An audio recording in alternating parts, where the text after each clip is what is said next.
Hello students. चलो पिछले lecture के अंदर हमने एक बात की थी कि जो भी हम एटॉमिक मास जो स्टडी कर रहे हैं वो एवरेज एटॉमिक मास है। क्लियर।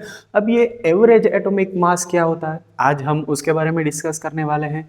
चलो तो आज हम स्टार्ट करते हैं हमारा आज का टॉपिक एवरेज एटॉमिक मास। क्लियर। चलो एटॉमिक क्या है, लेकिन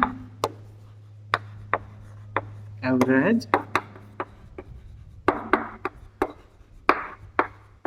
एटॉमिक मास। ठीक है। अब ये एवरेज एटॉमिक मास के बारे में हमने सभी ने पढ़ लिया कि भाई एटॉमिक मास क्या होता है। तो उसके अंदर जितने प्रोटॉन और न्यूट्रॉन होते हैं उसके बेस के ऊपर वो एटॉमिक मास क्रिएट करता है, जनरेट करता है। ठीक है। अब ये एवरेज एटॉमिक मास क्या है, पिछले लेक्चर के अंदर हमने कार्बन का एग्जाम्पल डिस्कस किया था, वैसे ही हम थोड़े से एग्जाम्पल है वो डिस्कस करेंगे। मेनली हम कार्बन के बारे में ही पढ़ने वाले हैं। वैसे तो कई सारे ऐसे नेचुरली अकरिंग एलिमेंट होते हैं, ओके, जो हम बोलते हैं ना कि भाई कार्बन के आइसोटॉप है, तो वो आइसोटॉपिक फॉर्म में होते हैं। कई सारे नेचुरली अकरिंग एलिमेंट होते हैं जिसके बहुत सारे आइसोटॉप होते हैं। ठीक है। अब उन आइसोटॉप के बेस के ऊपर हम उसका एवरेज निकालेंगे। ठीक है। चलो हमारे पास यहाँ पर एक डेटा है, उस डेटा के बेस के ऊपर से हम कार्बन का एवरेज निकालने वाले हैं। चलो हमारे पास डेटा है। चलो फर्स्ट यहाँ पर है कार्बन का जो आइसोटॉप है वो 3 है। एक कार्बन है कार्बन 12, दूसरा है कार्बन 13 और थर्ड है वो कार्बन 14। ओके। चलो अब पूरा का पूरा जो वर्ल्ड है उसके अंदर कार्बन का प्रोपोर्शन 100% है। कितना परसेंटेज? 100%। 100% में ये 3 पार्ट है कि कितने परसेंटेज कार्बन 12 है, कितने परसेंटेज कार्बन 13 है एंड कितने परसेंटेज कार्बन 14 है। क्लियर। ओके। तो कार्बन 12 जो हमने स्टैंडर्ड लिया था ना, कि भाई क्यों स्टैंडर्ड लिया था वो हम यहाँ पर सीखेंगे। ओके। कार्बन 12 के जो परसेंटेज है हमारे अर्थ क्रस्ट के अंदर या तो अर्थ पूरी पृथ्वी में, वो है 98.892%। इतने परसेंट कार्बन 12 के 100% में से सोचो इतने तो सिर्फ ये अकेला ही है। ओके। इसके बाद आता है कार्बन 13, 1.108% कार्बन 13 के हैं और 2 × 10⁻⁻12% है कार्बन 14 के, यानी कि ये तो माइनस हो गया, निग्लिजिबल है, माइनस के अंदर है, -12। ओके। चलो अब हम इनका एवरेज निकालेंगे भाई एवरेज आंसर इसका क्या आएगा। ठीक है। तो एवरेज आंसर लाने के लिए यहाँ पर हम जो फॉर्मूला मेंशन कर रहे हैं वो फॉर्मूला लिख लेना। फॉर्मूला आपकी बुक में नहीं दी होगी। ओके। चलो हम यहाँ पर शॉर्ट में लिखते हैं average atomic mass. Okay. Average atomic mass is equal to percentage, okay, यानी कि ये वाला percentage into atomic mass of carbon 1, okay, यानी कि आइसोटॉप 1। ठीक है। Plus percentage into atomic mass of isotope 2। Clear. Plus percentage into atomic mass of 3। वैसे आप आगे कई सारे जितने भी है वैसे आप लिख सकते हैं। ये पैटर्न टेक्स्ट में अवेलेबल नहीं है, एनसीईआरटी में ये चीज नहीं दी गई है, तो ये आप खास लिख लेना। ठीक है। ऐसे आगे होता रहता है। ओके। अब हम हमारा जो एग्जाम्पल है वो हम यहाँ से स्टार्ट करने वाले हैं कि इस फॉर्मूला के बेस के ऊपर से हम इसका एवरेज निकाले तो कैसे निकाले। ठीक है। चलो तो यहां पर जो भी चीज दी गई है उसके अंदर सिर्फ हमें ये वैल्यू रखनी है और कुछ भी नहीं करना है। चलो आगे बढ़ते हैं। इजी है, इजी बना दिया है। ओके। चलो पहले कार्बन 12 का लेते हैं। कार्बन 12 का चलो बच्चों परसेंटेज कितना है, चलो तो हमें परसेंटेज मिला 98.892 into atomic mass of carbon 12 is 12, तो यहां पर हम रख देंगे 12। ओके। प्लस अब दूसरे का चलो परसेंटेज कितने हैं बच्चों, आप लिखते जाना 1.108 इंटू कितना हुआ, यहाँ पर है 13, कार्बन 13, तो उसका मास है वो 13। हमने डिस्कस किया था पहले कि इसका मास कैसे आया, तो वो आप वहां से लिख सकते हैं। ओके, प्लस परसेंटेज कितने हैं, चलो इसके परसेंटेज है 2 इंटू 10⁻⁻12 इंटू 14। ओके, चलो ये हमारा हो गया। अब हमें परसेंटेज टोटल निकालना है तो हमें 100 से डिवाइड करना पड़ेगा, यहाँ पर भी इसीलिए हम नीचे लिखते हैं 100।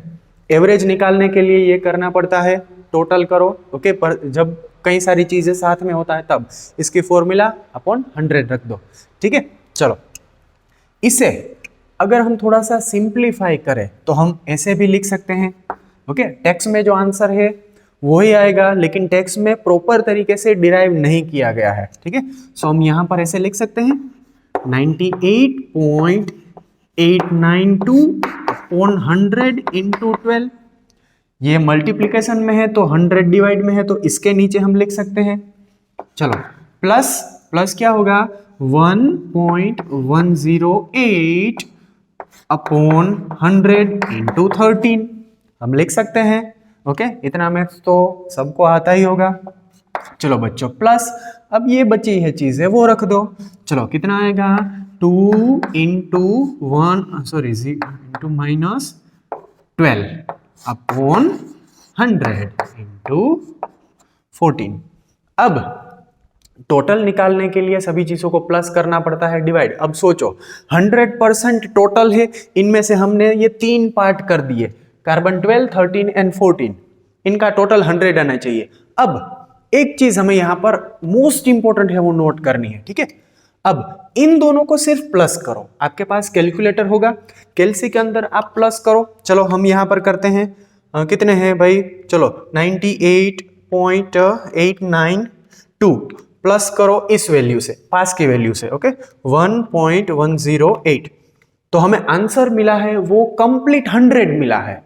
क्लियर, इन दोनों का टोटल है वो हमें आंसर कितना मिल गया 100 मिल गया। इसका मतलब ये चीज है वो निग्लिजिबल है, उसे निग्लेक्ट कर दे तो भी चलेगा। ओके, हालांकि टेक्स्ट बुक में से देखकर आप ये सोल्व करने के लिए ट्राई करोगे तो आंसर डेफिनेटली नहीं आएगा, या तो फिर सोचोगे कि ये कैसे आए। क्लियर, क्योंकि वहां पर क्लियरली मेंशन नहीं किया गया, इसीलिए। ठीक है, सो इस चीज को हम निग्लेक्ट करेंगे, क्यों, क्योंकि इसकी कोई वैल्यू यहां पर रखने जैसी है ही नहीं। यहां पर इन दोनों का टोटल ही 100 हो गया, तो उसका जो तीसरा भाई था वो तो है ही नहीं, निग्लिजिबल है। ओके, उसे हम निग्लेक्ट कर सकते हैं। तो हमारे पास सिर्फ 2 चीजें यहां पर बची है, दोनों को सिर्फ एवरेज निकालना है। चलो अब यहां पर मैं इसे ऐसे लिख सकता हूं या नहीं। ओके, इस वैल्यू से अगर अब इस वैल्यू को 100 से डिवाइड करें तो मैं 100 से डिवाइड करें तो ऑब्वियसली ये पॉइंट है वो 2 पॉइंट आगे आ जाएगा। तो यहां पर आप डिवाइड करके भी देख सकते हैं, प्रूव भी हो जाएगा। 98892 इंटू 12 प्लस, ठीक है, ये इसका डिवाइड है, इसका आंसर ये आया इंटू 12। ओके, अब इन दोनों का डिवाइड करो तो फिर से 2 पॉइंट इधर आ जाएगा, तो 0.01108 इंटू 13। क्लियर, अब बच्चों हमें क्या करना है, इन दोनों का मल्टीप्लीकेशन करो, उसके बाद एडिशन कर देना। चलो हम इन दोनों का मल्टीप्लीकेशन करते हैं, अपने कैलसी में कीजिए साथ साथ। चलो कितना है 0.98892 इंटू 12। ठीक है, तो इसका आंसर हमें कुछ ऐसा मिल रहा है। चलो इसे मैं थोड़ा सा इरेज कर देता हूं। ओके, यहां तक। चलो इसका आंसर हमें क्या मिला 11.86 ऐसा कुछ यहां पर आंसर मिल रहा है। तो एक का आंसर मिल गया। अब दूसरे का हमें करना है, दूसरी वैल्यू हमने यहां पर ऑलरेडी रखी है, सिर्फ आपको कैलकुलेटर में कैलकुलेट करना है। ठीक है, तो 0.01108 इंटू 13, तो इसका आंसर हमें कुछ यहां पर मिल रहा है 0.1 4404। अब इन दोनों को प्लस करो तो हमें जो आंसर मिलेगा वो हमारा आ गया एवरेज। ठीक है, चलो हम करते हैं। क्या आया? 11.86704 प्लस 0 पॉइंट, यहां पर पॉइंट है, ठीक है, 0.14404। तो हमें आंसर मिला कुछ 12.011। ठीक है, आप कर सकते हैं अपने कैलसी में। आंसर मिला 12.01108। क्लियर? तो ये हमें इसका एवरेज एटॉमिक मास का आंसर मिल गया। ठीक है, तो ये हमें आंसर मिला। जैसे ही हम सबको पता है कि इतनी सारी वैल्यू हम नहीं लिखते, तो ऑब्वियसली हम कितना लिखेंगे? सिर्फ ऐसा 12.011 एटॉमिक मास यूनिट, या तो आप यहां पर यू भी कर सकते हैं, यूनिफाइड मास। ठीक है, चलो इजीली इसका आंसर आ गया। एक चीज आपको बच्चों याद रखनी है, वो है ये फॉर्मूला। ये फॉर्मूला टेक्स्ट बुक में नहीं दिया है, तो आप यहां से लिख लीजिएगा। ठीक है, चलो आप जल्दी से इसे लिख लीजिए। इसके बाद हम हमारा नेक्स्ट टॉपिक है वो स्टार्ट करते हैं। चलो लिख लीजिए, या तो स्क्रीनशॉट ले लीजिए। ओके, मैं इसे इरेज कर रहा हूं। चलो, एवरेज एटॉमिक मास तो हमारा कंप्लीट हो गया। इसका मतलब atomic mass and average atomic मास हमने लर्न कर लिया। हमारा मेन टॉपिक था वो क्या था? चलो बच्चों याद करो सब। एवरेज एटॉमिक मास लर्न कर लिया, एटॉमिक मास लर्न कर लिया। हमारा मेन पॉइंट था, क्या था? एटॉमिक एंड मोलेक्युलर मास। इसका मतलब अभी भी मोलेक्युलर मास कैलकुलेट करना बाकी है। ठीक है, चलो अब हम वो स्टार्ट करेंगे। ये स्टार्ट करें इससे पहले थोड़ी सी इंफॉर्मेशन आपको देना चाहूंगा। ओके, अब मोलेक्युलर मास को कैलकुलेट करने के लिए आपको 1 से लेकर 20 तक एलिमेंट के जो मास है वो आपको याद होने चाहिए, तभी जाकर आप कर सकते हैं। ठीक है, तो जैसे हाइड्रोजन का 1, हीलियम का 4, लिथियम का 7, ऐसे 20 तक आपको याद करने हैं। ज़्यादातर एग्जाम में भी उसकी वैल्यू नहीं दी जाती, वो हमें मगअप करनी पड़ती है। हाइड्रोजन का मास 1, ओके, हीलियम का मास 4, लिथियम का मास 7। क्लियर? ऐसे ही हम 20 तक याद करेंगे। ओके, अब एक ट्रिक बताता हूं। एटॉमिक नंबर जितना होगा ना, उससे डबल या डबल के आसपास उसका एटॉमिक मास होगा। ठीक है, तो ये चीज आप याद रखिए, इजी पड़ेगा याद रखने के लिए। ओके, जितना एटॉमिक नंबर उससे डबल या तो डबल के आसपास उसका एटॉमिक मास होगा। ओके, चलो हम एटॉमिक मास के बारे में सीखेंगे। सीख लिया है, अब मोलेकुलर मास के बारे में सीखने वाले हैं। अब ये मोलेक्यूल क्या है? सबको पता है, एटम कंबाइन होकर मोलेक्यूल बनाते हैं। तो क्या एटॉमिक मास कंबाइन होकर मोलेकुलर मास नहीं बनाएंगे? ऑब्वियसली, जैसे एटम कंबाइन होकर एटॉमिक मास बनाते हैं, वैसे ही एटॉमिक मास कंबाइन होकर वहां पर मोलेकुलर मास बनाएगा। सिंपल है। ओके, जैसे ही 2 हाइड्रोजन के एटम मिले, एक हाइड्रोजन का मोलेक्यूल बना, वैसे ही 2 हाइड्रोजन का एटॉमिक मास मिला, तो वहां पर हाइड्रोजन का मोलेकुलर मास मिल जाएगा। सिंपल चीज है। ओके, चलो अब उसे हम इजीली कैलकुलेट करते हैं। उसके लिए हम बेसिक से कुछ एग्जांपल लेंगे। पहला एग्जांपल है वो हम मीथेन का लेंगे। मीथेन की फॉर्मूला है CH4। ये एक मोलेक्यूल है। मोलेक्यूल कैसे बना? कार्बन का एक एटम और 4 हाइड्रोजन के एटम कंबाइन होकर मीथेन का एक मोलेक्यूल बना। ओके, ये चीज तो सबको पता है कि CH4 मीथेन गैस है। ओके, इसकी फॉर्मूला। अब इसका मोलेकुलर फॉर्मूला हमें मोलेकुलर मास हमें फाइंड करना है। ओके, चलो मोलेकुलर मास फाइंड करने के लिए मैंने जैसे बोला कि उसका जो एटॉमिक मास या तो मास है वो याद होना चाहिए 1 से 20 तक। ओके, चलो अब यहां पर एक ट्रिक या तो शॉर्टकट आप कोई भी समझ सकते हैं।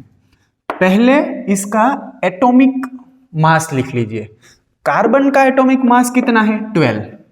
ठीक है, वैसे कितने कार्बन यहां पर है? ओनली एक ही कार्बन है फॉर्मूला के अंदर। सिंपल हो गया कार्बन का। अब दूसरा, हाइड्रोजन का मास क्या है? हाइड्रोजन का मास क्या है? 1। चलो यहां पर हम लिखेंगे, पर ऐसे कितने हाइड्रोजन है? 4 हाइड्रोजन है, तो इंटू 4। क्लियर? तो 12 वन जा 12। बेसिक मैथ्स की पढ़ाई कर रहे हैं बच्चों, ठीक है। कहाँ पर सीखा? 5th स्टैंडर्ड में, 6th स्टैंडर्ड में, तो ये तो आता ही है। तो इसका मतलब 12 प्लस 1 4 जा 4। तो इसका आंसर चलो बच्चों क्या आएगा? इसका आंसर आएगा सिंपल 16, ठीक है। तो इसका जो मोलिकुलर मास है वो क्या आया? 16 ग्राम। ओके, अब यहां पर लिख सकते हैं। क्लियर? अब दूसरा एग्जाम्पल हम ले रहे हैं, सोचना फिर से। दूसरा एग्जाम्पल है H2O। ओके, स्टार्ट करते हैं। इजी है, डिफिकल्ट नहीं है, ठीक है। चलो, यहां पर पहला कौन सा दिया? हाइड्रोजन। हाइड्रोजन का मास कितना है? चलो सोचो सभी। हाइड्रोजन का मास 1 है, तो हम यहां पर लिखेंगे 1। ऐसे कितने हाइड्रोजन यहां पर है? 2। ब्रैकेट में लिखो 2, क्योंकि मल्टीप्लाई करना है। प्लस ऑक्सीजन का मास कितना है? ऑक्सीजन का मास है 16। ये आपको याद रखना है, 1 से 20 तक में ही आएगा। ओके, ऐसे कितने ऑक्सीजन है? 1। तो यहां पर हम 1 लिखते हैं। चलो बच्चों, इसका आंसर क्या आने वाला है? 2 + 16 इज इक्वल टू वाटर के एक मोलेक्यूल का मास है वो 16 ग्राम प्लस 2 ग्राम, यानी कि कितना हुआ? 18। ये इसका आंसर मिला, या ये वाला पहले का था। अब इसी तरह हम next day to day life में यूज होने वाला एक कंपाउंड है जिसे ग्लूकोज हम बोलते हैं, ठीक है। तो ये हमारा तीसरा एग्जाम्पल है ग्लूकोज। अब ये ग्लूकोज है तो उसकी फॉर्मूला क्या है? पानी में मिलाकर तो हम सब पी जाते हैं, लेकिन इसकी फॉर्मूला किसी को नहीं पता। ओके, या तो कई बच्चे जो शार्पनेस से तैयारी करते हैं उससे पता होगा कि हाँ, हमने कहीं ना कहीं ये पढ़ा था कि भाई ग्लूकोज है, उसकी फॉर्मूला है वो C6H12O6, ऐसे कुछ है, ठीक है। ओके, अब इसका मोलिकुलर मास फाइंड करना है, आराम से कर सकते हैं। पहले से हमें स्टार्ट करना है, देखते जाइए, ऑब्जर्व करते जाइए और सीख जाएंगे, ठीक है। चलो, अब क्या करना है? कार्बन। कार्बन का एटॉमिक मास कितना है? कार्बन का 12। क्लियर?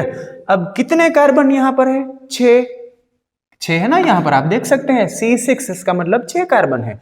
तो यहां पर हम लिखेंगे 6 प्लस दूसरा कौन सा आया? चलो बच्चों, हाइड्रोजन। हाइड्रोजन का एटॉमिक मास 1। ऐसे कितने हाइड्रोजन है? सॉरी, यहां पर गलती से एक लिखना भूल गया। ओके, चलो, हाइड्रोजन का एटॉमिक मास है 1। ऐसे कितने हाइड्रोजन है यहां पर? 12। तो मल्टीप्लाई बाय 12 प्लस ऑक्सीजन। एक ऑक्सीजन का मास कितना है? चलो 16। ओके, वैसे कितने ऑक्सीजन यहां पर है? वैसे 6 ऑक्सीजन है। ओके, तो अब इसका हमें सिर्फ टोटल करना है। टोटल चलो बच्चों करो। 12 6 जा 72 प्लस 1 12 जा 12 प्लस 16 6 जा 96, ऐसा कुछ होता है ना। ओके, आप ज्यादा होशियार है, क्लेवर है, सो ये भी आप इजीली टेबल्स के अंदर देखे बिना ही कर सकते हैं। मुझे तो कभी कभी देखना भी पड़ता है, ठीक है। चलो, इसकी कैलकुलेशन करो। 72 प्लस 12 कितने होते हैं? जल्दी से आप कैलकुलेटर में करना है तो कर सकते हैं। चलो, 72 plus 12 plus 96 is equal to something 108। इसका आंसर आता है, कितना आता है? हमारा आंसर है 180, मिस्टेक, 180 ग्राम। ये हुआ बच्चों हमारा molecular mass of glucose. Clear?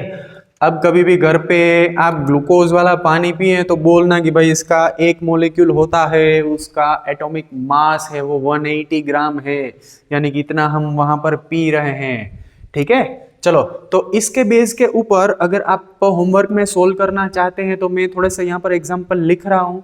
Okay, पहले 1 से 20 प्रिपेयर कर लीजिए, उसके बाद सोल्व करना, ठीक है। चलो, पहले तो इसका आप स्क्रीनशॉट लेना चाहे तो ले लीजिए, उसके बाद मैं थोड़े से एग्जांपल यहां पर लिख रहा हूं। ओके, चलो,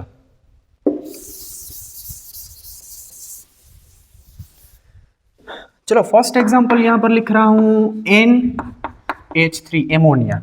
सेम मेथड से करना है, कोई भी अलग मेथड नहीं लगानी है, आंसर आराम से आ जाएगा। दूसरा है 12H22O11, ये शुगर की फॉर्मूला है। हम डेली लाइफ में शुगर लेते हैं ना, टेबल शुगर, ये वो है। ओके, एक इसका है। उसके बाद थर्ड C6H6, ये बेंजीन की फॉर्मूला है। क्लियर। उसके बाद चलो फोर्थ लेता हूँ, CH3, ये आपके लिए डिफिकल्ट पड़ जाएगा। ओके, चलो C2H6। ओके, और उसके बाद में फिफ्थ एग्जांपल लिखता हूँ C5H12। ओके, ये सारे आप एक बार कैलकुलेट कर लीजिए तो आपकी हैबिट कंटिन्यू उसके अंदर रहेगी। ओके, जब भी सोल्व करने बैठेंगे तो फटाफट से आप कर देंगे। ठीक है, तो ये एग्जांपल नोट कर लीजिए और स्क्रीनशॉट ले लीजिए जल्दी सी। ओके, चलो ले लो शॉट।